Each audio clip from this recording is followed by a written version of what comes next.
陈红重生了。重生在将要离婚带娃回娘家的前一天，丈夫出轨抛弃她和孩子，在活疑时她上山种地，下海捕鱼，拼命赚钱养活孩子，不料却成了海王。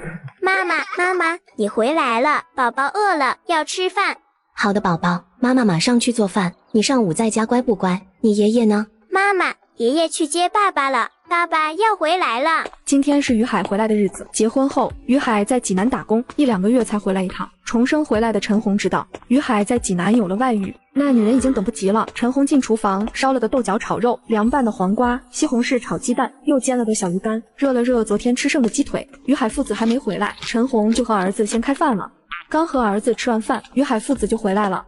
爸，于海，你们回来了，宝宝饿了，我和宝宝就先吃了，你们吃完放着就行，等会儿我收拾。你和孩子先睡觉吧，忙活一上午了，下午还要去摘梨子呢。好，那我带孩子睡觉了。午休起来，陈红推着小车，带着矿子去了山脚下梨园。一下午，陈红摘了10多棵树，于海也去帮忙，一共摘了快2000斤梨子。于海，你先摘着，我去表叔家喊表叔来拉梨子，让他直接把车开到山脚下。好的，你和表叔说好了吗？早就说好了，等装完筐过完秤，表叔下午就直接送到市场去了，价钱都定好了，说好了去了就收。你去吧，我自己先摘着。陈红下了山，去了城中心表叔家。表叔是村里的村长，已经当了30多年的村长了，在村里还是比较有威信的。表叔，梨子我摘了2000多斤了，你看是不是现在开车去拉到市场去？哟，你摘的挺快呀，找谁帮忙了？我以为你也就摘了1000把斤，凑不够一车。于海中午回家了，下午帮我摘了10几棵树。于海回来了，正好在家待几天，帮你把梨子收了。天气预报3天后有雨，就怕梨子淋雨炸缝了。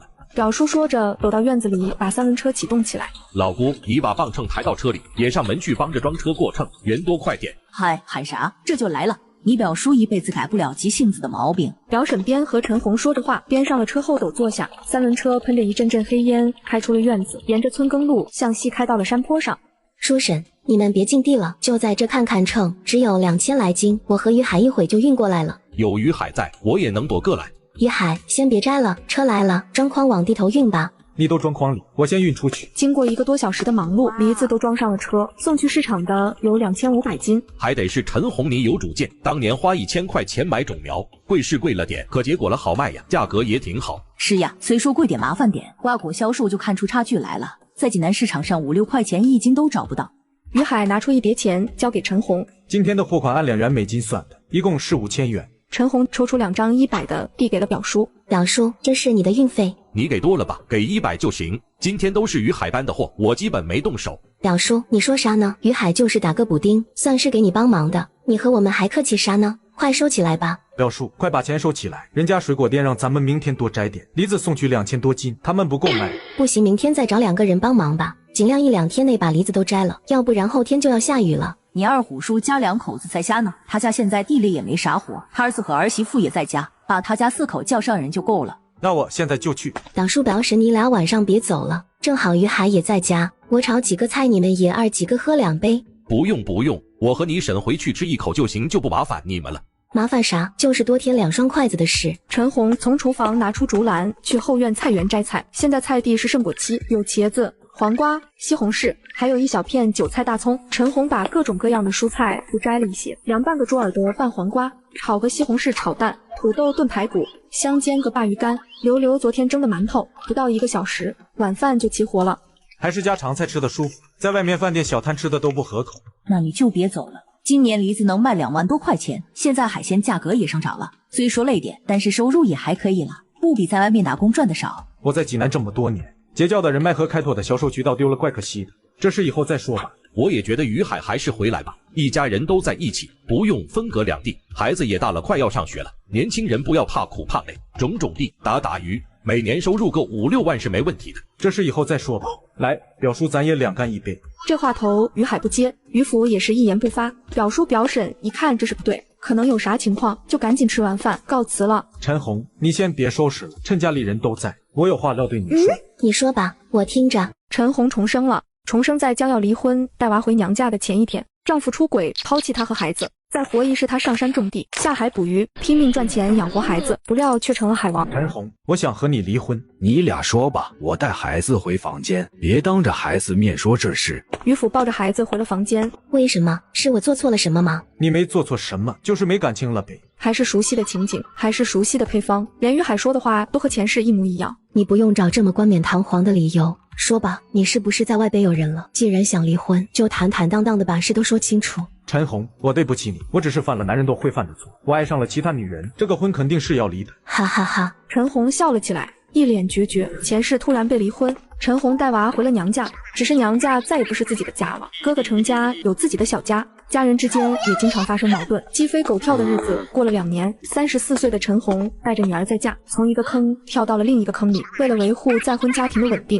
高龄产子伤了身体，后来又患上了糖尿病和甲亢，因为长期使用激素药，身体慢慢垮了，无法再出去工作，没了经济来源，被丈夫当成了拖累。陈红就这样在丈夫的谩骂中离开了。重活一世的陈红明白，离婚后带孩子离开余家村是最大的错误。这一世我一定要留在余家村，带孩子过上好日子。你出轨属于过错方，我们商量一下，争取和平离婚。于海震惊地看着陈红，他没想到陈红这么轻易就松了口，同意他离婚的请求。陈红，我知道这几年我愧对你和孩子，我们好聚好散吧。刘兰不想要孩子，所以孩子得跟你，每月我给孩子500块钱生活费，一直到他18岁。你说完了吗？既然你不想要孩子，那孩子跟我，生活费每月500块钱我也没意见，但是财产的事咱俩得说清楚。现在咱家这套房子属于婚后财产，还有西坡山地，有5亩是我们娘俩的。离婚后我不想回济南，所以这个房子和地我要留下。你看你有什么想法？房子和地都留给你，我没意见。老宅我收拾收拾，让爸搬过去住。等我在济南买了房子，把爸接过去。这段时间麻烦你帮我照顾一下吧。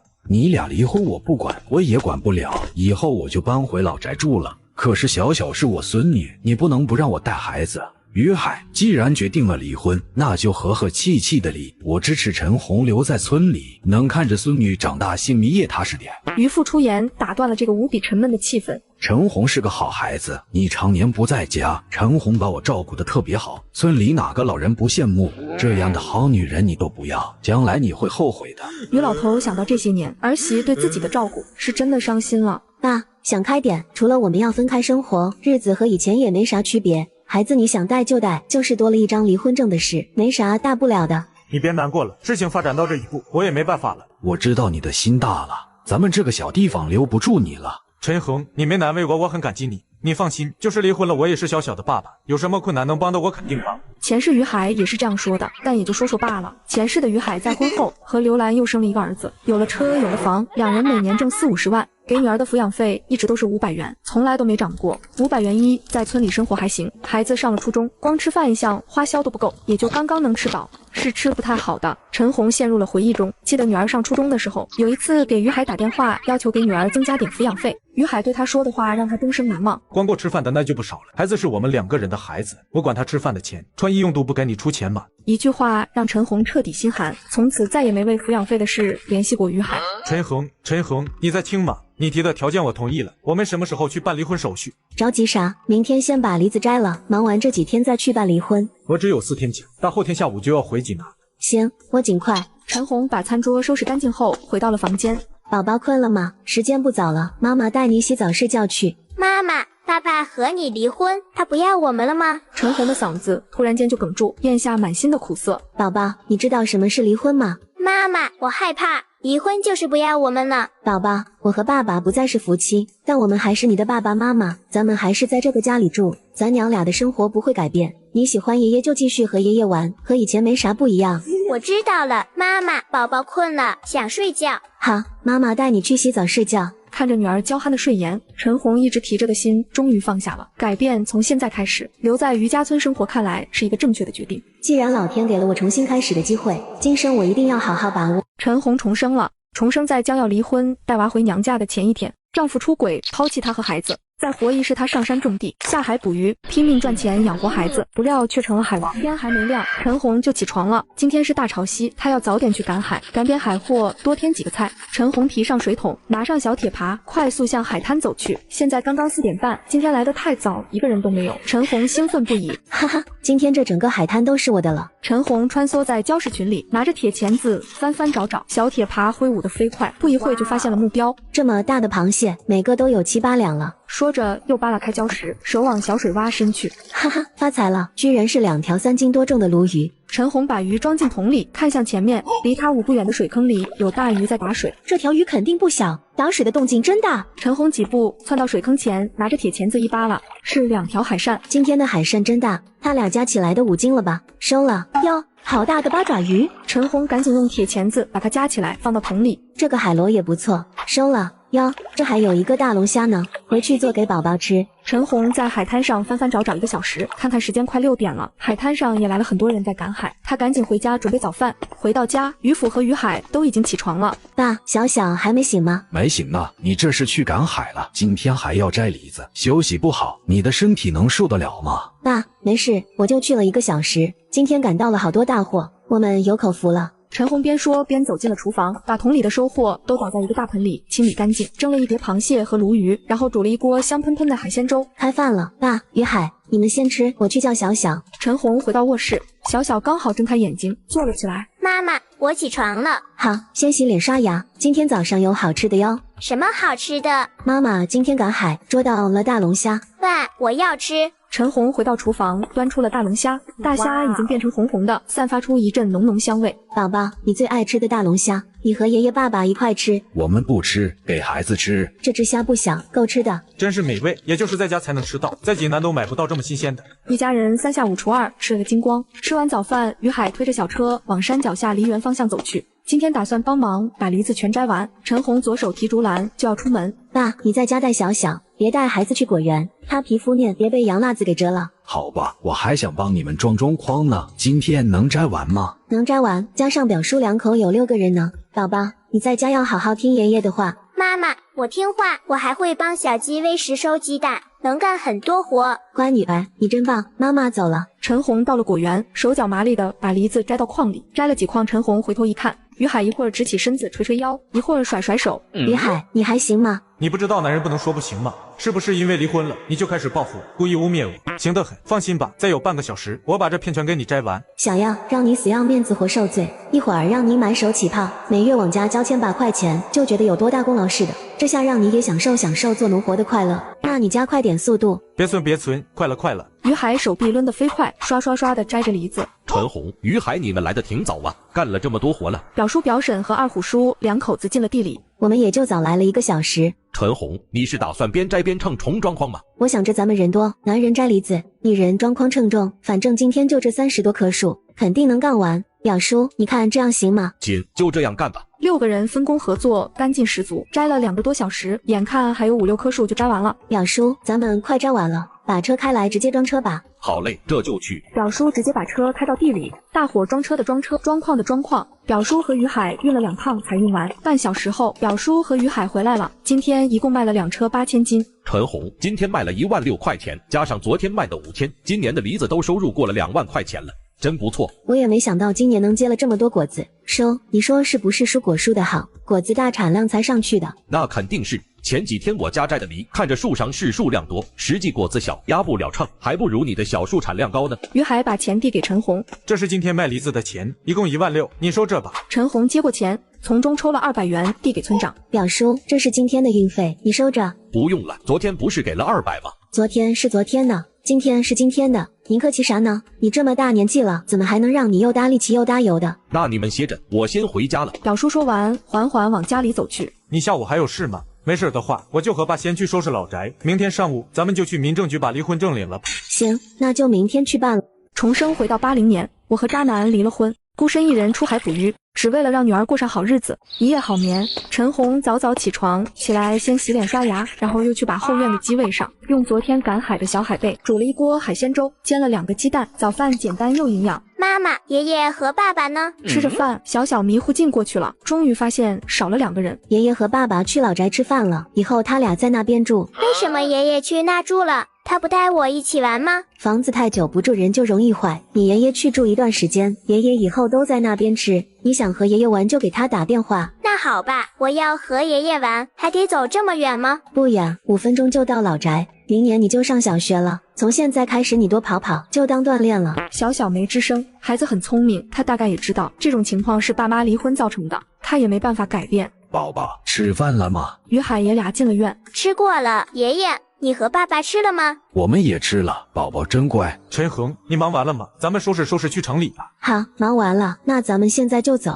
陈红背着个小包和于海出了门，时间刚过9点，民政局刚上班。这是陈红第2次来了，结婚证也是在这领的。前面只有2对夫妻办理离婚，可能在家没有协商好，吵吵闹闹，快1个小时才办完。终于轮到陈红了，办事员例行询问：同意离婚吗？为什么离婚？同意离婚，感情不和。双方是自愿离婚吗？有孩子吗？孩子跟谁？抚养费怎么付？是自愿离婚，孩子跟女方，抚养费和财产问题我们都协商好了，也写了协议，我们需要公证，能一起办理吗？办事员诧异地看着这对夫妻，能一起办理，这里有公证人员。办完公证，办事员打印好了离婚证。最后的机会，确定离婚，不后悔吗？2人对视一眼，齐齐点头，确定，不后悔，盖章吧。在柜台上拿到属于自己的那一本离婚证，陈红笑了，哈哈哈，还是红色的，真喜庆，这象征了好的结束，也是好的开始吧。这是哪位牛人规定的？我记得以前是绿色的吧？于海有点懵。陈恒，你没事吧？你别吓我，家里孩子还等着你呢。陈红笑出了声，看着于海惊吓过度的样子。没事，我就是高兴，以后我可解放了，不用给你家当免费保姆了。这位妹子，你真没事吗？别人离婚有哭有骂的，我工作这么多年了，还真没见过你这样哈哈大笑的呢。大姐，我真没事，我家往上数10代也没有精神病病史，你放心。不信你问我前老公是不是于海？你家以前没有人受过这么大的刺激。大姐，我是真高兴，男人的心都不在了，人也不着家，要钱没钱，要人没人，我还得帮他照顾老人，这婚不离干嘛？早离早好，省得成了黄脸婆再离，想上吊都搭不动绳子，离了各生欢喜。陈红对办事员挥挥手，走出了办事大厅。于海满脸苦涩的走了。过了好一会，一对夫妻敲了敲柜台，请帮我们办离婚。又是你们，这次确定离了吗？还是熟人，这一对半年前就闹离婚，来来去去10几趟了，也没离成。确定离，必须离，谁离了谁还不能活似的，凭啥呀？我又不是没工作，老了还有国家养呢。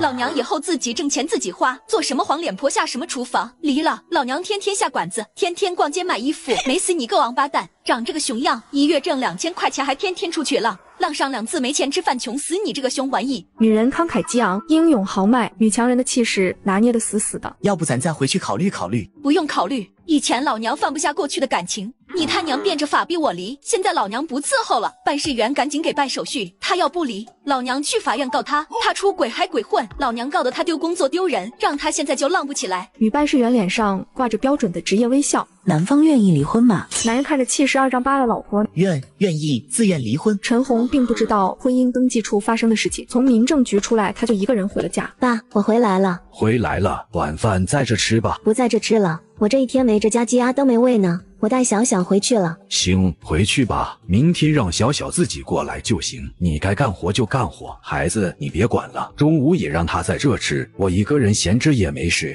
好，以后我干活的时候就麻烦你看孩子了。你看你缺啥少啥吱一声，平时我买东西的时候一起捎回来。行，我不会客气的。宝宝，和爷爷再见，我们回家了。爷爷再见。哎，慢。重生回到80年，我和渣男离了婚，孤身一人出海捕鱼，只为了让女儿过上好日子。下午，陈红和女儿回了家，她先去后院看了养的鸡。你们过得真舒服，吃喝不愁，到了有人喂，病了有人给治，啥心不操一生幸福。喂完鸡鸭，检查一下菜园，摘了几根青瓜，去厨房煮了一锅粥和一碟凉拌青瓜，又煮了2个咸鸭蛋。妈妈，吃过饭我去找小新和小米玩，我们约好了。那你去的时候带上一些小饼干小面包，饿了的时候和小朋友分着吃。你们准备干什么？妈妈，我和爷爷拔草的时候，发现院子里有很多蚯蚓。我和小米说好了，今天要挖蚯蚓给鸡吃。那你们注意安全，别伤到手。吃东西的时候要用肥皂把手洗干净。妈妈放心，我们都是讲卫生爱洗手的好孩子，一定会注意的。吃完饭，小小自己收拾了一个小篮子，提着去找朋友玩了。女儿出了门，陈红也在家闲不住，从杂物房取出钓鱼竿、钓箱、抄网，去了村里的码头，独自一人开船出了海。他一直往北开，记得以前北边有一个小的礁石群，陈红径直向那里开去，找了个小海沟，拿出鱼饵，把海钓竿鱼线甩进海里，手持鱼竿小幅度的轻轻移动，突然浮漂一顿往下沉去。哎呀，这是大鱼上钩了吗？陈红用力快速的拉出了水面，原来是一条鲈鱼呀，真重，哈哈哈！看来我的技术还行，这么多年没钓也没生疏。陈红把鱼放进桶里，重新挂鱼饵下钩，抛竿轻轻抖动，引诱大鱼上钩。没一会，浮漂猛地下沉，又中鱼了。陈红盯紧鱼线，跟着鱼线的方向不断拉扯，一会就把鱼拉上来了。这是一条青石斑鱼呀，估计得4斤吧，嗨嗨。陈红2个小时没挪地儿，一共钓上来20条鱼，其中有10条石斑，5条鲈鱼，5条泥猛鱼。眼看天色渐暗，已经半个多小时没上鱼了。陈红把海钓竿提起来，收着线，突然感觉不对，好像钓上了什么东西。怎么回事？好像不是鱼。他放轻了动作，稳稳地抓着鱼竿。不会是像小说里写的，从海里钓上来了什么手包，里面放着金项链什么的吧？陈红心里想7想8，手里却稳得一批。不一会，鱼钩露出水面，这是什么呀？陈红从上面解下一条细绳，用双手小心地搓洗，随着的淤泥被清洗干净，一块绿色的玉珏出现在陈红的手上。这不就是集市工艺品摊位上几10块钱一根的吊坠吗？还以为是什么大宝贝呢。陈红随手装进裤兜里，白捡的不要白不要。陈红回到码头，拿出手机打电话给村西头的刘老虎。老虎叔，你今天还要鱼吗？我今天钓了大概有30条鱼，对，都不小，快有200来斤吧。好，你尽快，我在这等你。大约等了15分钟，刘老虎就开着皮卡车过来了。哟，侄媳妇，你今天收获不错啊！这些鱼是你一个人钓的，这是找到好钓点了，运气真好。先称青石斑，你今天钓的鱼都挺大的。侄媳妇，我也不给你仔细分了，这几条青石斑我全部给你算60块钱一斤，你看行吗？怎么不行啊？老虎叔，你也是干买卖，咱随行就是就行。我知道你也不会坑我，就按你的价给我算就行。石斑鱼46斤2000块。鲈鱼52斤1500块，黑鲷9条，泥猛10条，一共5490元。我给你5500元，你看怎么样？收，我捞2条鱼回家吃，你给我5300元就行。行，依你。不过你这2条鱼也不够200元，再捞1条呗。2条就够吃了，差个10块8块的又不是外人。下次卖鱼你再不给我。刘老虎排了2趟，把鱼搬上皮卡车，开着车去市里卖鱼了。陈红提着2条鱼往家里走去，女儿已经玩回来了，她赶紧进厨房做晚饭，炒个酸辣土豆丝，清蒸了1条石斑鱼，做一个丝瓜鸡蛋汤。半个小时后，娘俩就吃上了晚饭。妈妈，这个鱼真好吃，是你出海钓的吗？是啊，这是妈妈钓的，多吃点。妈妈，我在家很乖，还有小朋友和我玩，你放心干活挣钱。妈妈要挣钱供宝宝上大学。对，妈妈要挣很多钱供你子上大学。我们还要买大房子，买大汽车，等以后有钱了，妈妈带你出去玩，全国各地咱们都去，你说好不好？好，当然好。我除了姥姥家，还没有去过别的地方呢。你想姥姥吗？没想，要是想了我就打电话，我记住姥姥家电话号码了。宝宝真聪明，春节咱们就可以去姥姥家过年。重生回到80年，为了让女儿过上好日子，我孤身一人出海捕鱼，没想到意外获得神奇空间。等孩子上床睡觉，已经晚上9点了。陈红靠坐在床头，手里握着绿色的玉镯。中午看起来有些劣质的玉镯，好像变得光滑温润一些了，看做工像是现代的工艺。陈红摸索着玉块，前世今生也没接触过真正的好玉石，这到底是古物还是现代工艺品？突然，陈红心中生出了一个不可思议的想法：老天毫无预兆的让我重生，会不会给安排一个空间或者是系统？这不是小说里的经典桥段吗？陈红兴致高涨，把鲜血抹在玉镯上，已经滴了5、6滴了，也没发现有啥变化。小说里不是说有灵性的东西吸血吗？看来自己又把自己给耍了。经历过重生，自己都有些魔障了。陈红把玉镯放进盆里，准备打上肥皂，认真的搓一搓。就在这时，神奇的一幕发生了，一道耀眼的光芒闪过，直奔陈红的手心。陈红呆呆的看着手心，玉镯消失不见，只留下了一个图案。陈红用手轻轻抚摸，玉镯呢？绿色的玉镯呢？怎么也找不到玉镯了？小说里不是说能进入空间吗？忽然，陈红出现在一片绿色的空间里。双脚站在一片绿茵茵的草地上。哎呀妈呀，真有空间啊！陈红高兴地在空间里奔跑，把整个空间都跑了一遍。空间不大，也就10几亩。陈红，你咋回事啊？又是重生又有空间，这是多大的造化啊！空间里非常明亮，天上挂着一颗红红的太阳。中间是一片绿色的草地，围着草地的是一条小河，旁边还有一个肥沃的菜园。根据小说里的设定，空间的土地应该有加速、提升品质的作用。不知道自己的这个空间怎么样？陈红溜达到河边的草地上，仔细观看，河水一进一出，形成了一道奇特的洋流。河里也没有什么鱼虾，这河里水这么清澈，也不知道能不能养活鱼虾，太干净，不知道是矿泉水还是传说中的灵泉水。陈红出去拿个杯子进来，舀了点水喝，水的滋味很好，比山泉水要甜得多。洗精罚水来吧，咱不怕疼。陈红闭眼等了半小时，什么也没有发生，身体也没发生异常。看来是自己想多了，这空间里的功能要一点点仔细研究。慢慢来吧。在空间里溜达1个多小时，陈红终于感觉到累了，心里默念：出去呀，真的出来了。陈红出了空间，回到卧室睡觉。明天起床检查下身体，如果没有不好的情况发生，就给蔬菜、鸡鸭全部实验一遍。他在心里暗暗下决心，空间的秘密绝不能让第二个人知道。自己一定要低调，把女儿平平安安的带大，只要身体健健康康，日子幸福美满，自己2辈子的愿望也就达成了。早上起床，趁女儿还没睡醒，陈红搬了一只大缸，放在后院的菜园边，先左右观察院墙外，没有人经过。陈红意念一动，水缸里凭空填满了水，再试验一下能不能收回去。陈红意念一动，收，水缸里的水收回去了，水缸还在原地。陈红反反复复地实验了10几分钟，终于能完全掌握了意念控制的力度和准确度。看来自己的空间和别人的不一样，他已经完全融入了自己的身体和脑海里，可以自由的控制使用。陈红用空间水喂了鸡鸭，又把菜园都浇了一遍，准备过几天看看效果。如果动植物都有好的表现，那时候再把自家厨房的大缸换成空间水。偷偷又把水缸加满。陈红回屋洗漱，去厨房做早饭。吃过早饭，给女儿准备好零食，打发她去老宅找爷爷。今天陈红决定上山去采蘑菇，山里的蘑菇都是野生的，陈红和女儿都特别喜欢吃。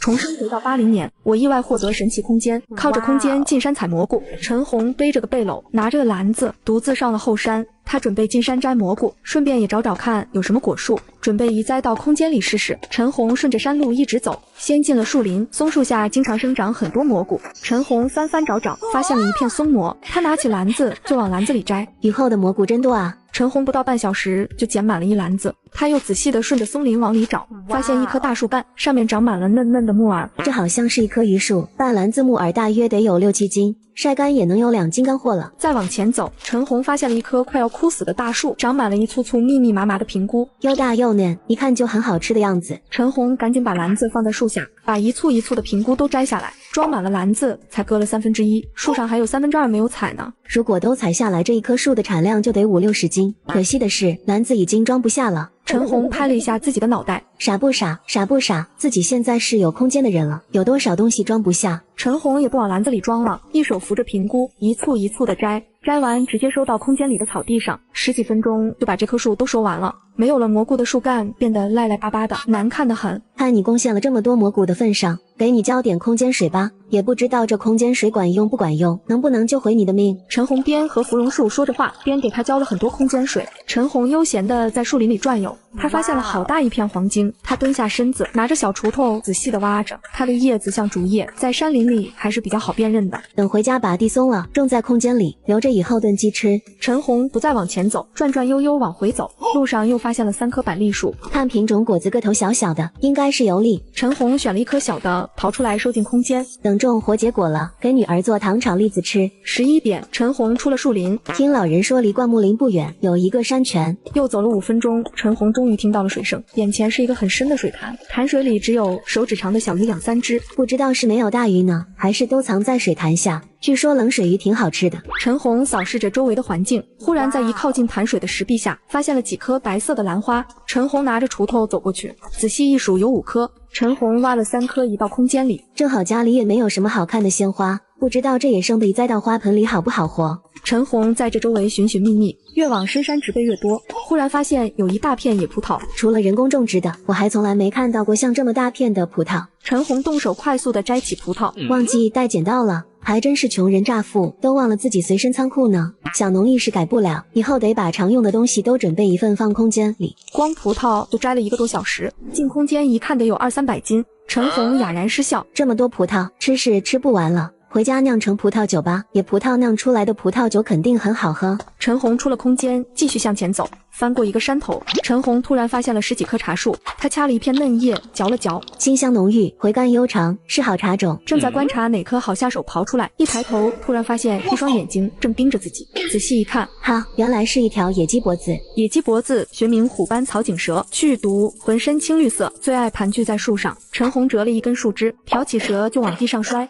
连抽带摔几下，就把蛇摔得一动不动了。吓我一大跳，大白天的不找个阴凉地方藏着，出来送死。陈红拿起锄头在茶树下挖土，就这样干了2个小时。他双手抓紧树干，用力摇晃，终于被陈红给拔出来一棵。嗨嗨，终于动了。小样，山也给你挖平了，还挖不动你。把茶树收进空间，人也进空间，躺在草地上呼哧带喘的休息了好一会儿。休息完赶紧出空间。不行，还有猴呢，这么好的茶叶得摘回去炒了尝尝味道。陈红双手翻飞，快速的采着茶叶，花了1个多小时。陈红采了3篓茶叶。不行了，说啥也不干了，手指头都要抽筋了。陈红把茶叶收进空间，用背篓装了半篓蘑菇，拿着锄头下了山往家里走去。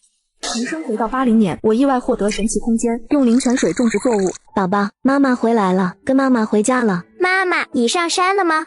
这不刚下山就来接你了。你爷爷呢？在屋里呢，晚上在这吃吧。不在这吃了，一会儿天该黑了。这是我在山上摘的茶叶，给你送点。你这是进深山了，山里不安全，你胆子真大，走那么远。我年轻走得快，也没觉得多远。我听于海说你以前炒过茶，就送来你自己炒吧，这些能出2斤茶叶吧？陈红没敢说自己就是奔着山里的好东西去的。可是不止，炒好了能出3斤多，炒好了你拿回去一些。炒好了你留着喝吧，我家还有半篓呢。那你先带孩子回家吧，晚上还要炒茶叶。陈红带儿子回到家，吃过晚饭，打发儿子睡着后，陈红赶紧进空间干活，先把老茶树和板栗树挖2个坑种上，相隔10米再种上金银花，在河边草地边上把兰花种下。终于种完了，累得不行。陈红从小河里打水，把植物都浇了一遍，等明天再进来看看效果吧。出了空间，回到厨房，把大铁锅加热，双手翻飞炒着茶叶，一次次重复着翻炒的手法，把今天进山采的茶叶都给炒出来了。味道真香啊！虽然是夏茶，可品质比超市卖上千的茶叶也不差什么。6点钟，陈红准时起床，把葡萄从空间移出来，放在大缸里，用干净的木杵把葡萄全部吐碎，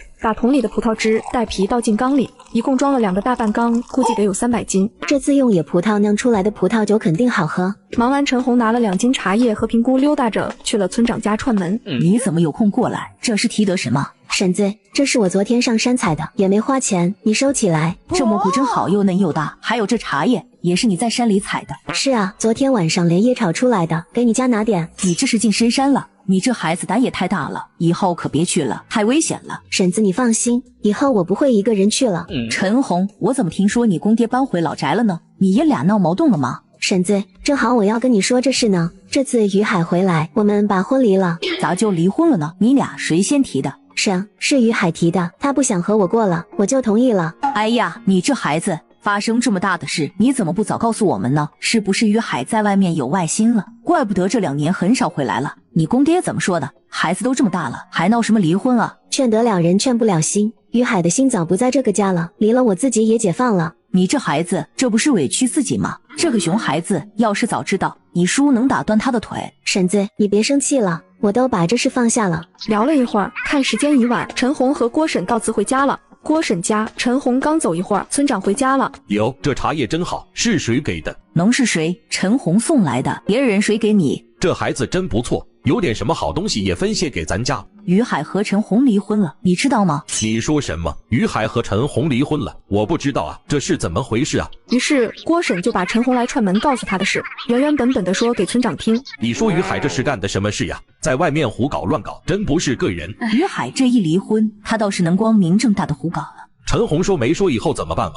真白瞎了一个好孩子。陈红说留在这里过，他怕孩子换个环境受歧视。山地、船和他住的房子都判给他了，他那么能干，肯定能过好。也就是离婚说出去不太好听，其实于海这个人有他无他都一样。于海除了中秋过年回来待个3、5天，平时也不回来。人家陈红就和守活寡一样，也就是陈红要换别人早走了。只是现在说什么也晚了，以后别提了。陈红在村里有什么事，咱们多帮帮他。这孩子是个记恩的，可比于海强多了。陈红回到家就开始忙活，后院的鸡鸭又喂了喂，摘了点菜回厨房做饭，把冷冻的馒头留了留，炒了个肉片平乳，红烧泥猛鱼，清炖黄翅鱼汤。小小，回家吃饭了。妈妈，我回来了。今天下午在谁家玩了？妈妈，我们今天在小豪家看小猫呢，他家大狸猫生了5只小猫仔，可好看了。那你们看小猫的时候离远点，光看不要扎，刚生了宝宝的母猫会挠人的。知道了。娘俩吃完晚饭洗漱后回房睡觉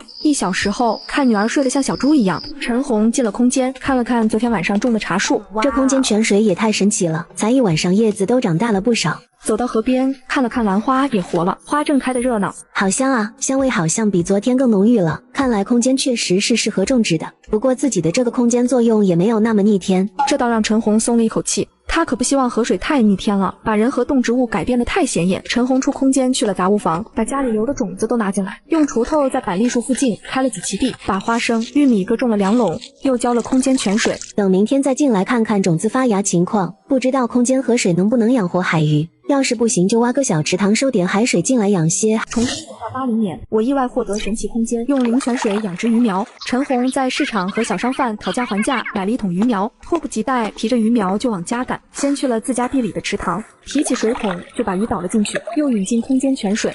这时神奇的一幕发生了，只见刚倒下去的鱼苗争前恐后的游到泉水下方，看来这灵泉水对它们有很大的吸引力。陈红全神贯注地看了一会儿，鱼儿在水中游来游去，欢快得很。过几天再来，不知道会发生怎样的变化。以后钓多了鱼都养在水池里，现吃现抓，天天吃活的多好。陈红又进空间看了看昨天种下的玉米和黄豆，经过泉水的滋润，已经长了半米高的芽。这泉水也太逆天了，才一晚上就长这么高。如果在外面要出苗，最少70天，花生甚至15天才会出苗。照这样半个月就能收一茬。如果自己扩大种植规模，不是要发大财了？陈红出了空间，给鸡鸭喂了食水，捡了鸡蛋鸭蛋。今天又是全员下蛋的日子，看来空间水的作用还是很大的，好像鸡鸭都长大了一圈。菜园里的菜，黄瓜、茄子、西红柿的果实都长得很大很多。陈红摘了2个西红柿，切了装盘，拿了1块放到嘴里，吃完又拿了1块，连吃了3块才停了下来。天啊，这也太好吃了，从没吃到过这么好吃的西红柿，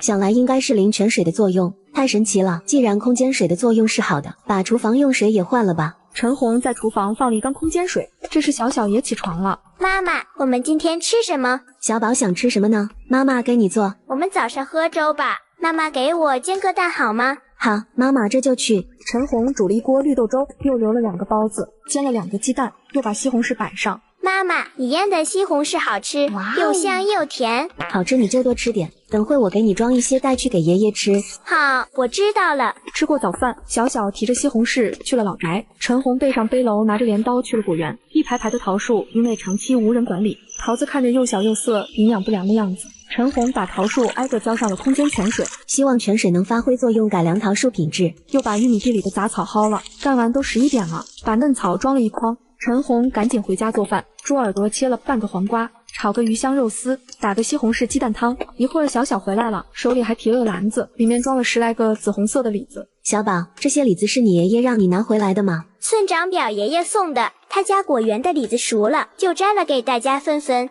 爷爷说太多了，就让我给你拿点吃。你表爷爷什么时候去的？有说什么吗？表爷爷让我去找小豪看小猫仔了，我没听见他们说什么。妈妈，我知道他们要说你和爸爸离婚的事，故意不让我听，你还难过吗？你看妈妈像难过的样子吗？现在咱娘俩的日子多舒坦，妈妈努力赚钱，以后给你买大房子，你好好吃饭，好好长大就行。可是爷爷怎么办呢？他老了干不了活，还要花钱买药，咱家不管他们。小宝，你爷爷花钱得你爸爸出，这是他当儿子的责任。我和你爸离婚了，是2家人，你爷爷花钱轮不到妈妈出，妈妈挣的钱是留给你的。当然了，你爷爷经常照顾你，妈妈平常也会做点好吃的送给他。如果你长大了挣钱了，可以给你爷爷花钱，也可以照顾他。妈妈，我明白了，你和我爸离婚，就和我爸我爷爷没有关系了。只有我和他俩还是亲人，对不对？对，你放心，你爷爷不会没人管的。也许过2年，你爸在济南买了房子结婚，就把你爷爷接到济南去享福呢。陈红决定先给女儿打个预防针，要不村里人对她说些乱七八糟的事，没有心理准备，女儿会伤心。我爸以后会结婚？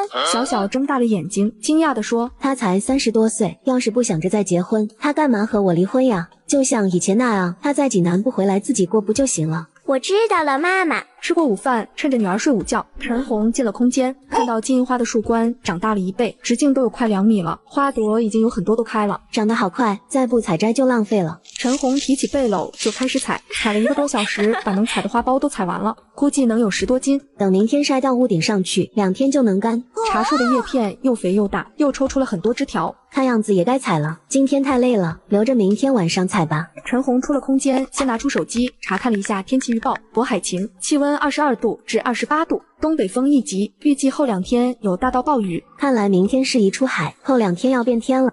重新到80年，我和渣男离了婚，孤身一人出海捕鱼，只为了让女儿过上好日子。宝宝，妈妈今天要出海，你今天去爷爷家，乖乖听话，不要乱跑，记住了吗？我知道了，妈妈。陈红在村里超市又买了一些鱼饵，开着3轮车往码头去。到了码头，开着船一路向北。陈红用了1个多小时，在大屿岛的附近礁石群找到了一个好钓点。看来这里的鱼情还是像前世一样好。陈红把海钓竿都装上电动脚轮和串钩，挂上鱼饵，把鱼钩下到海底。没一会，陈红的鱼竿叮叮当当中鱼了。陈红用力提起鱼竿，一条鱼露出水面，是一条红干鱼。看来海底有不少红干鱼。继续挂饵放钩，铅坠带着鱼钩钻入海底。陈红用1根抛竿轮番上鱼，1个小时后，算应该钓上来了60多条鱼。陈红起锚开船，全速回家。快到码头的时候，打通刘老虎的电话：“喂，老虎叔，我这新钓了一批鱼，对，还是上次的位置。你的运气也真比别人好，每次都钓这么多的鱼。老虎叔，这事你可别对外说，你也知道我一个人带着孩子不容易，不想惹麻烦。你放心，你老虎叔不是多嘴的人，这事我肯定不会对外说，我还指望着你给供货呢，你都快成了我家的批发商了。只要你吃得下，我尽量把钓的鱼都给你，咱2家一起挣钱。”今天的鱼品种比较多，刘老虎把重量和价格都在本子上算好。黑鲷共42斤，合计1470元；青石板共21.2斤，合计1484元；红干鱼共50斤，合计1250元；泥猛鱼50斤2000元，总共是6200。侄媳妇，你算一下。不用了，老虎叔，我信你。刘老虎抬了鱼，收拾东西，急忙开车去市里送鱼了。看时间快8点了，陈红快速收拾东西往3轮车上搬。今天太晚了，孩子该等急了。陈红刚要开车，一个40多岁的光头男人拦住了他。老乡卖鱼吗？我是龙宫连锁酒店采购科的，我叫张百强。边说边塞给陈红一张名片。我们酒店是咱荣城第2大酒店，收购各种野生名贵经济鱼类海货，价格比你卖给鱼贩高2成，现货现解，童叟无欺。对不起，张科长，我的鱼刚卖完，你来晚了，我要回家了。以后有鱼我会联系你的，你看好吗？好哈，我们专收野生鱼货，记得打我电话。今天出手晚了，要不然就能把这女人的鱼货都吃下了。张百强暗道：张科长，咱们怎么办？还等吗？我打听到今天还有2艘船没回港，要不再等等？不等了，今天一下午回来7条船，咱收了200来斤好点的鱼，其他都是杂七杂八上不了台面的杂鱼。你去找人打听一下刚才那女人是谁，下次再来咱就盯着她。张科长，我已经打听清楚了，她是这个村鱼赵华家的儿媳妇，不过她的鱼一般都批给同村姓刘的鱼贩子了，咱们能争过来吗？有什么争不过来的？咱们又不是没有实力的小商贩水产店，只要价格高，我还不信了。还有嫌钱多的人。不说码头上2人，只说陈红开着3轮车直奔老宅。妈妈，你怎么才回来？对不起，宝宝，妈妈今天走得远了点，所以回来晚了。你饿了吧？妈妈带你回家做饭。陈红递了一条石斑鱼递给小小爷爷，这是今天留下的鱼，你留着吃吧。你一个人钓鱼不容易，以后别往这拿了，留着卖钱吧。这一条鱼100多块，自己吃多浪费。咱这是吃了，又不是坏了，怎么会是浪费呢？人家买去不也是吃吗？自家捕鱼也就这点好处了，能吃到新鲜鱼，拿回来你就吃呗。呵，以后不说了，以后尽量留点便宜不好卖的。行，听你的。说完，陈红开车载着小小回家。我意外获得神奇空间，用灵泉水捕获海鲜，1天就赚了1万元。第2天一早，陈红开着3轮车去赶海了。他打算捡海贝和龙虾给女儿煮粥。到的时候，潮水才开始退了1米多，礁石边上只有几只小海蟹。陈红拿着小桶把周围浅水层的虾蟹扫荡一圈，试试空间泉水能不能吸引出更多的海鲜。陈红手指一点，空间水源源不断的涌出来，过了一会，不断的有龙虾、螃蟹往这边来，真的是太神奇了，空间泉水作用也太大了，这么多的海鲜要发了。陈红的速度非常快，一直在弯着腰捡，收，幸亏附近没人，不然看到这一幕非得吓坏不可。1个小时后，陈红大致清点了一下上午的收获：大龙虾36只，大螃蟹32只，椰子螺大小18个，海虾700多斤，牡蛎900多斤，龙虾和螃蟹分别养在空间里的大水箱里，足足占满了2个能装200斤的大水箱。这一趟真是收获满满啊，得想办法卖出去才行。陈红掏出名片，按照上面的号码拨通了张科长的电话。喂，张科长吗？我这边有一批海货，龙虾和梭子蟹，你们要吗？要，只要是野生的，质量过关，我们都收。我们不是只有一家店，是大型连锁酒店，不怕多，只要质量有保证，价格没说的。好，那就说定了，我等会就送过去。陈红开着3轮车，20多分钟就到了龙宫酒店。张科长，海鲜给您送过来了。陈妹子辛苦了，我先看看这批海货。张百强先去了车厢，看到陈红送来的鱼，高兴的马上让跟着的小助手去喊厨师长来看货。一会儿，小助手领来了一位肚子大脖子短的范师傅。范师傅上前一看就知道都是野生的，而且还都非常活跃。张科长，这些鱼货品质都是上乘的，可以全留下。张科长这边就要安排人抬放称水箱来称鱼了。陈红拦住他，张科长，先等一下，您得先给我报个价，合适我才能卖给你们酒店。好的，也是得先报价。你看我这一着急就忘了，见谅。青石斑75元美金，红石斑260元美金，黑鲷45元美金，鲈鱼30元美金，红干鱼28元美金，海螺30元美金，龙虾90元美金，青蟹100元美金，梭子蟹40元美金。墨子，你看我给你的价格绝对是最高价了，我看你是个实在人，我也不少给，你也别多要，咱们就做个长期买卖。陈红一听价格确实给的不低，点头同意了。张大哥，既然你喊我妹子，我也不同你客气了，以后就喊你大哥了。以后你要的鱼我直接给你送到店里来，免得村里收鱼的刘叔看到不高兴。为了给张大哥留鱼，妹子我也是费了不少劲。这是妹子不说我也明白，都一个村里的，确实有点难为情。你以后来前给我电话，大哥等着你。两人说着话，已经有店里的人和小助手开始捞鱼称鱼了。张百强和陈红一人拿一支笔在本子上一项一项计数，等全部称完后结算对账，全部称完一共卖13500元。张百强做主现场给陈红转14000元整。告别张百强，陈红开车先去了一趟渤海商城生活超市，去生鲜区买了200元的牛肉、100元的排骨、2桶花生油，都提到3轮车上开车回家了。他去后院摘了一大篮子的是蔬菜，又用塑料袋装了4、5斤海虾，提着去了老宅接孩子。进门看到小小和小豪在玩游戏，小豪也在呀，你们两个也不怕热。小宝，你爷爷呢？妈妈，你今天回来的早呢，爷爷在后院种菜呢。咋又带这么多东西？前天拿来的菜还有不少呢。你少种点种着玩呗，家里菜那么多，我和小小才吃多少？让小小天天给你摘新鲜的，要是吃不了，你抽空晒成干菜，我出海也没空晒，老了可惜了。行，晒菜这活让我干，你该出海，哪天你送来就行。和小小爷爷说完话，陈红准备带女儿回家了。看小豪恋恋不舍要跟着，赶紧打电话给小豪妈妈，告诉她要带小豪到家里玩。领着2个孩子，一行人浩浩荡荡的回了家。陈红麻利的做晚饭，煮了一锅海虾，煮了4个咸鸭蛋，香煎了2条金骨鱼，做了一盆海鲜面。小小，你家的虾好鲜呀，阿姨做的鱼真香啊。小小，你太幸福了，你妈妈做饭太好吃了。你妈妈做饭不好吃吗？还行，反正不如你妈妈做饭好吃，下次你去吃一次就知道了。行，要不明天吧，明天晚饭去你家吃。好，明天晚上让我妈给你做大餐。热热闹闹吃完饭，陈红去厨房用篮子装了10几个梨子，让小豪提回家了。中午趁女儿睡着后，陈红进了空间。陈红先拿出草莓种子，撒在了2平方的土地上，又浇上了空间泉水。先把苗育出来，出了苗再移栽到地垄上，以后就有源源不断的草莓吃了。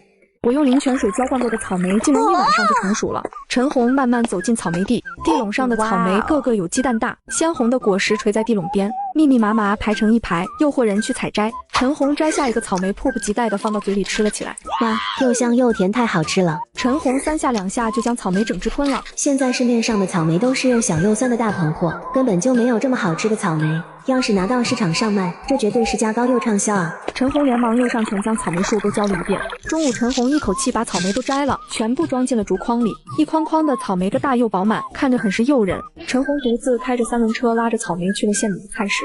中午的菜市人来人往，热闹起来。陈红在路边找了个不错的位置停车，开始摆摊了。他对面就有一辆卖水果的3轮车，其中也有草莓，但是明显是大棚货，个子也小。旁边的纸板上写着10块钱一斤，这种草莓都能卖10块钱一斤，那自己的草莓卖20一斤不是妥妥的吗？嗨嗨，喂，小姑娘，你这草莓怎么卖呀？草莓20块钱一斤，自家种的非常甜，你可以尝看看。20一斤，你怎么不去抢呢？我前天买的才8块钱一斤。老太太，这草莓贵有贵的道理啊。草莓是快了，10块钱一斤的草莓，快来看看，便宜好吃。大妈听到吆喝声就走了过去，开始讨价还价，最后尝了尝，皱着眉头买了2斤。陈红在这摆了一会，一个客人都没有。她从筐子里拿出一个草莓扒开，瞬间一股浓郁香甜的草莓味朝着四周扩散开来。哇，谁家卖的草莓好香啊！很多人嗅着味道，顺着香味凑了上来，就连刚才在隔壁买了草莓的大妈都回头看了过来。妹子，这草莓也10块一斤，我就多要了几斤，集市快散了，你这草莓卖不掉就烂了。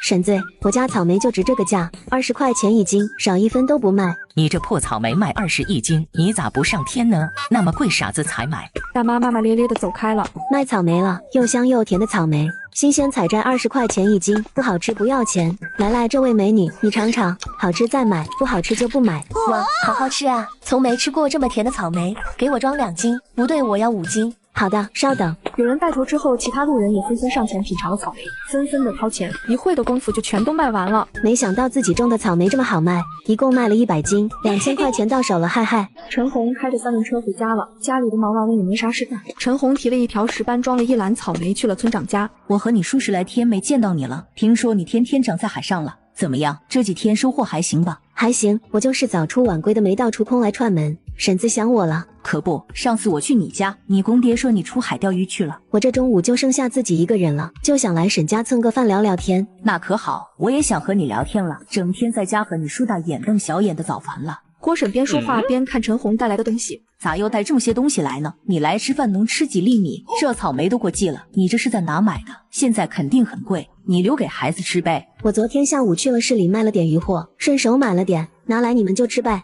行，拿来了，咱就做了吃。你叔年纪大了，出不了海，想吃就得花钱买了。和郭婶一边聊着天，一边做午饭。等饭做好了，村长叔也下班了。家里来客了吗？做了啥饭？味道这么香，从外面就闻到家里炒菜的香味了。就你鼻子好使，想在家偷吃点都藏不住。陈红来了，我就说你沈梅克不会做好吃的吧？看来今天我是沾你的光喽。村长叔笑着一看桌上的菜，清蒸石斑鱼、清蒸生蚝、辣炒海虹，还有一个炖豆腐。哎呀，这几道菜县长也吃不上，这肯定是陈红带来的。你咋知道是陈红带来的？于兆华那老小子向我显摆了，这不，陈红也给我送来了。叔，你想吃鱼了？下午6、7点钟去码头上等我，只要天好，我一般每天都出海，也没时间给你们送，你们就自己去码头上拿。那哪行，现在休渔期，价钱正贵呢，你还是多卖点钱吧，过日子处处离不开花钱。吃条鱼也耽误不了我过日子，你要过意不去，多帮我看着点孩子。几人围坐在桌前，有说有笑，热热闹闹的吃了晚饭。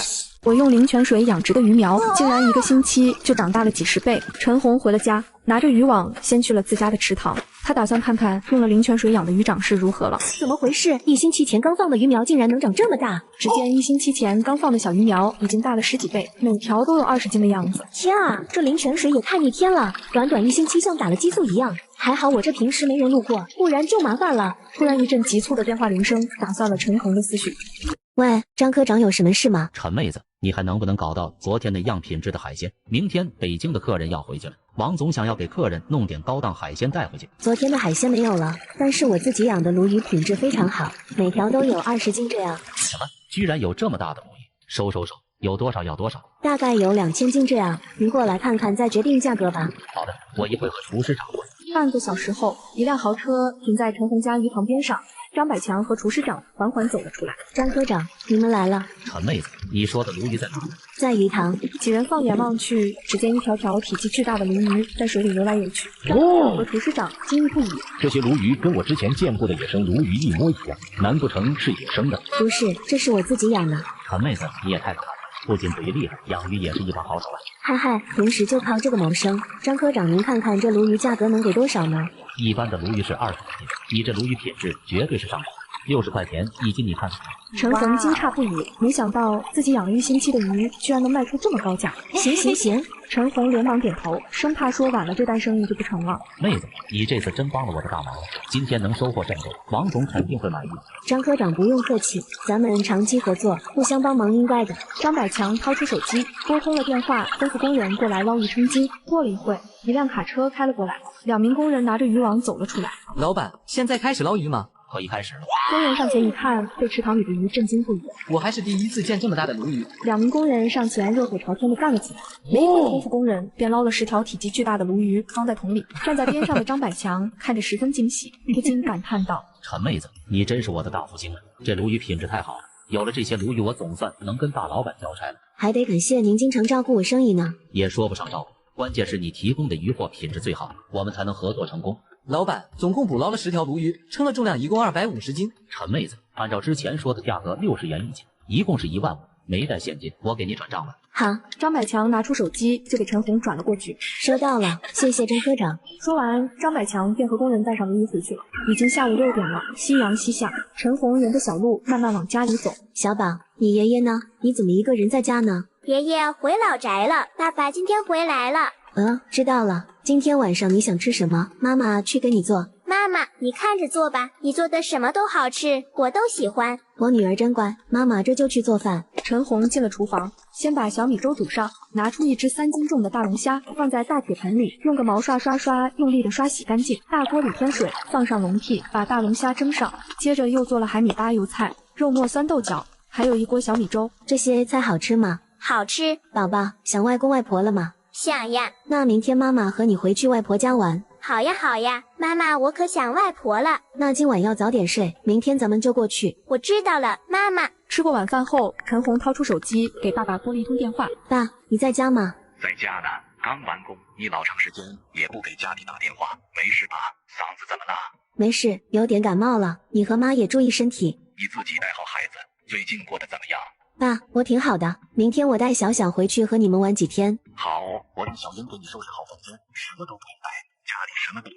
知道了，爸。女儿睡觉后，陈红进了空间，漫步在河边，闻着花朵散发的甜美芬芳，听着池塘里鱼儿尾巴甩动打起水花的声音。这一刻，陈红无比感谢命运的安排。老天爷真好，让自己得到了这个空间，让自己能重新来过，掌握以后的人生。陈红看了看1星期前种下的玉米和黄豆，几天没见，都长得1米多高，每棵枝丫上都挂满了饱满的果实。有了灵泉滋润就是不一样，农作物都比外面的大上1圈，正好摘一些明天带回娘家。陈红把玉米和黄豆都摘了下来，装进了蛇皮袋里。既然灵泉水作用那么大，想来种植榴莲树也不在话下。嗨，等忙完回来就种上一些。自从有了空间，我的生活真是翻天覆地啊！一切都在往好的方向发展，自己一定要努力赚钱，让女儿和爸妈过上好日子。第2天一早，陈红带了10斤海鲜和玉米，开着3轮车带小小到了济南，离娘家还有半小时的路程。下午1点，终于回到了娘家。外公，我们来了，小小好想你呀。小小真乖，做这么久累坏了吧？一会外公给你做好吃的。谢谢外公，我不累。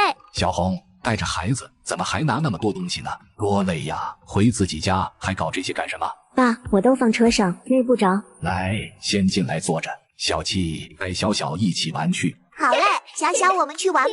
于海怎么没来呢？他还在济南打工吗？爸妈，我和于海离婚了，现在孩子归我养，他每个月付给小小500块钱抚养费，就是这么个事。早就离婚了，怎么就不能过了？孩子还这么小的。就是你俩干架了，你怎么也不给家里信呢？也好去劝劝他呀，为了孩子也不该离呀。劝啥劝？他不离我也要离，他在济南有人了，你们别管了，离都离了。卧槽，于海这个熊玩意，乱搞！小红你别管了，明天我叫上几个人去把他的腿打折。真是欺人太甚了！想当初的上门求亲是怎么说的？这才结婚几年啊，孩子都这么大了，还闹离婚，丢人不丢人啊？你怎么不带孩子回来呢？离婚我分到了房子、果园和渔船，决定带着小小以后就住在荣城了。回来让人说3到4的，孩子也受不了。再说我也能出海打鱼，也不少挣钱。你都是2个孩子的爸了，能不能成熟点？你动了他有什么好处？无非出一口气罢了。你要是失手打中了，你又得赔钱，又得被抓丢人。陈红一顿输出，全家都不说话了。仔细想想也是，为了出口气，真是不值当的。小红，你还是带着孩子搬回来吧，在家里我们还能帮衬你一把。爸，我决定了以后留在荣城了，我在那里有房有地，还有条渔船，出趟海打点鱼就够俺娘俩花用的，回来给人打工才几个钱啊，怕是混不上俺娘俩吃穿。你自己带着孩子能干什么？爸，你跟着我去帮我接孩子，我现在真顾不过来，你去了我就能专心出海打鱼赚钱了，我给你发工资，咱爷俩一起干。爸爸张了张嘴，还真说不出不去的话来。闺女离婚了，需要自己帮忙，怎么也得帮她度过这几年。老牛，你说呢？去吧，给他看上2-3年，孩子能自己上学了，你再回来。爸，你去吧，也去看看大海，跟着妹妹吃海鲜，海边多好，不冷不热的，我都想去看看。全家都通过了这个提议，爸爸做好了去荣城的准备。第二天一早，早吃了早饭，陈红和爸爸带着小小开车回去了。辗转8个小时，爷仨终于回到了余家村。陈红给他小小爷爷打了电话，告诉他娘俩回来了，爸爸也来住一段时间，还问他晚上来不来吃饭。爷爷放下电话，心里直突突。这是知道闺女离婚了，来给闺女撑腰帮忙来了吧？自己的儿子做出那么混账的事，让自己和人家老陈说什么呢？于兆华心里憋着难受，给村长家打了个电话。表哥，陈红回来了。回来好啊，这好几天孩子不在，我和你表嫂正觉得空落落的呢。陈红他爸也来了，跟着一起回来的。陈红娘家爸来了，那挺好的。你怎么知道陈红爸来了？你们见着面了？没见着呢。陈红给我打电话让我去吃晚饭，都怪于海这个熊玩意，好好的亲家没法见面，都愁死我了。哈哈，你愁我不愁。今天晚上我去陪陈红爸喝一杯，客人这么远来了，咱不能不热情接待呀。我马上给陈红打电话。陈红正在后院干完菜，给菜园浇水呢，一走3天，地里都干了。是我爸来住一段时间，给我帮忙，家里不放心，我本来想明天安排你们喝一顿的。好，叫上婶子，再叫上二虎叔，那今晚吧。陈红也不娇地了，去鸡圈里抓了一只大公鸡，泡了一把松蘑，蒸上大米饭。今天晚上的菜除了一个松蘑炖大公鸡，还有卤猪杂拼盘，一个海米拌黄瓜，其他的都是海鲜，清蒸龙虾、清蒸螃蟹、清蒸石斑鱼、干烧银鲳鱼。爸爸在陈红的开导下已经想开了，一顿饭始终笑容满面，并没有出现村长预想的怒发冲冠。吃完饭，村长叔3个人才提着陈红给的红酒回家。我用灵泉水浇灌过的桃树竟然长出了黄金桃子。爸，你起这么早，怎么不多睡会？不睡了，我到村子散步，溜达一会，熟悉。好，我到果园去看看，清理下杂草。说完，陈红拿着镰刀，背着篮子就去了果园。前几天浇了灵泉水的桃树，也不知道长得如何了。陈红慢慢往桃树方向走着，远远的就看到一棵桃树郁郁葱葱，桃子金黄而饱满。卧槽，这还是幼色的桃子吗？好像品种都变异了。陈红走上前，顿时一股清香散发出来。他伸手摘下一个桃子，仔细看了下。1星期前明明又小又绿，浇了灵泉后居然长成这样了，这品相要是拿去卖肯定很畅销。陈红拿着桃子吃了起来，哇，这也太好吃，太甜了，从没吃过这么好吃的桃子。不一会，陈红就把桃子整个吃完了。一般的桃子价格大概是6块钱1斤，我这几品黄金桃就算卖30一斤也没问题。看着这挂满桃子的果园，陈红惊喜不已，越看越满意。吃过午饭，陈红开着3轮车再次回到果园，一口气摘了800斤桃子，装进筐里拉回家。小红，你上哪摘这么多桃子？我还是头一次见金黄色的。爸，这是我去果园里摘的，你尝一个看看。陈红爸一下子就把桃子吃完了，吃完之后还意犹未尽。这也太好吃了，比一般的桃子都要好吃10倍。你这是要拉去卖吗？对呀，肯定能卖个好价钱。陈红开着3轮车，拉着桃子去了县里，在路边找了个位置。陈红开始往地上搬桃子摆摊，集市上人来人往，很快就有人来询价。小姑娘，你这桃子怎么卖？桃子30元1斤，今天刚摘下来，非常甜，您可以尝尝，好吃再买。一听这价格，大妈立马瞪眼，30一斤，你怎么不去抢？想钱想疯了吧？大妈骂骂咧咧的走了。姑娘，你总算来了，上次吃了你家的草莓，我家儿子一直惦记着呢。阿姨，我现在卖桃子了，很好吃的，你尝尝。大妈伸手拿起来，一个放到嘴里吃了起来，好吃好吃，太好吃了，3下2下就把桃子吃完了。妹子，你这桃子怎么卖？30一斤，给我来5斤。不对，给我来10斤。好，您稍等。旁边的人本来在观望，看见大妈说好吃，纷纷围了上来，要账300元，要账500元，一个个争先恐后的买了起来。老板，你这桃子还有吗？我要100斤。刚好还剩100斤，我这不搞批发，您买100斤也不便宜哦。没事，给我来100斤。说着，男子掏出一张名片，你给我送到这个地址就行。好的，我收拾一下就过去。可以留个联系方式吗？以后有需要可以联系你。这位帅哥如果能成为长久渠道，下次卖水果也方便些。可以，我没有名片，你记下我号码吧。好，我记下了。陈红收拾好筐子，骑着3轮车把桃子送到了指定的地点，又开车去了县里的花鸟市场。他准备买几棵榴莲树苗种在家里。姑娘，这榴莲苗对土地的要求挺高的，自己家的菜地不适合。没事，我就买几棵试着种一下。开玩笑，自己可是有空间灵权的人，就没有我种不活的树。看他这样，店员也不好说什么，反正都是给钱的。最后，陈红一共买了10棵榴莲树苗，又买了些西瓜、荔枝的种子。这下真的不缺水果吃了，什么品种都凑上了。把树苗都装到车里，陈红开着3轮车回家了。爸，我回来了。小小乖吗？有没有闹您？小小怪得很，桃子卖的怎么样了？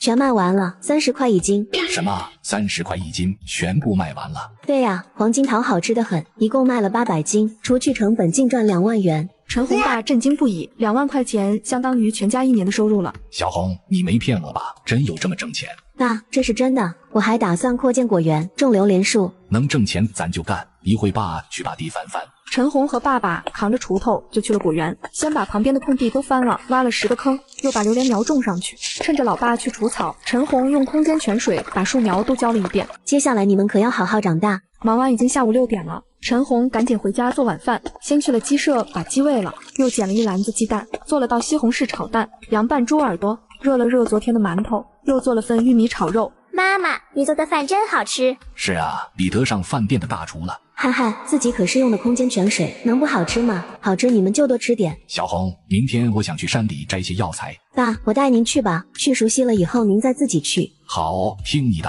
小小，明天你去找爷爷玩，乖乖听话，知道吗？我知道了，妈妈。第二天一早，陈红早早起床刷牙，简单吃了个早饭，便和他爸爸朝着山上进发。